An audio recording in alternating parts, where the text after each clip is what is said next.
was in the front. It was really bumpy, and it felt like the wagon was going to tip over. My mom calls it a trip of a lifetime. Right now I call it one very hard trip. Ronnie Zaragoza rode over miles of rugged Texas terrain in a covered wagon with 13 of his classmates from El Paso to Houston. The 650-mile trip was a culmination of 18 years of research and 2 years of logistical planning by his history teacher. I lost my teeth on there!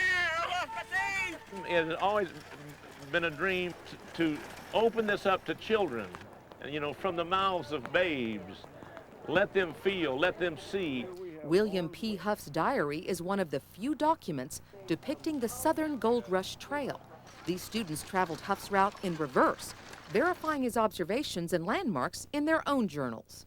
This well is depicted in Huff's diary almost exactly as I have seen today. For 3 weeks, the students relived history without the comforts of modern life. I miss fast food restaurants, a nice warm shower, my bed, my PlayStation, my computer, my internet, everything really.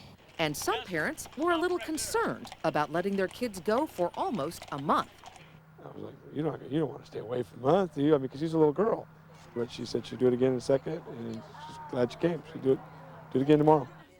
Texas Parks and Wildlife led the wagon train with one purpose in mind. We just lived this history, and we weren't sitting in a classroom doing it. The experience they gained in the skills of democratic living, in taking care of themselves, in assuming personal responsibility, in learning basic facts of geography and mathematics and science and history.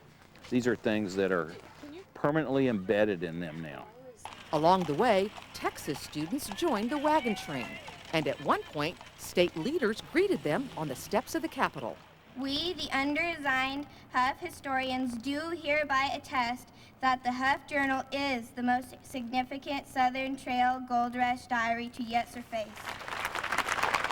It kind of gives you a kind of a special tingling feeling, to really feel that you've been there where he's been. I drank water out of the same water well that he found in the desert.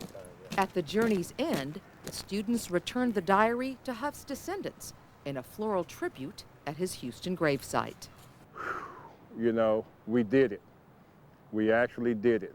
But as I told them at the cemetery, this is the beginning for you, the students, because it was now time for them to take this message and this journey forward back to California. Once the students return home, they will publish their own book about their journey.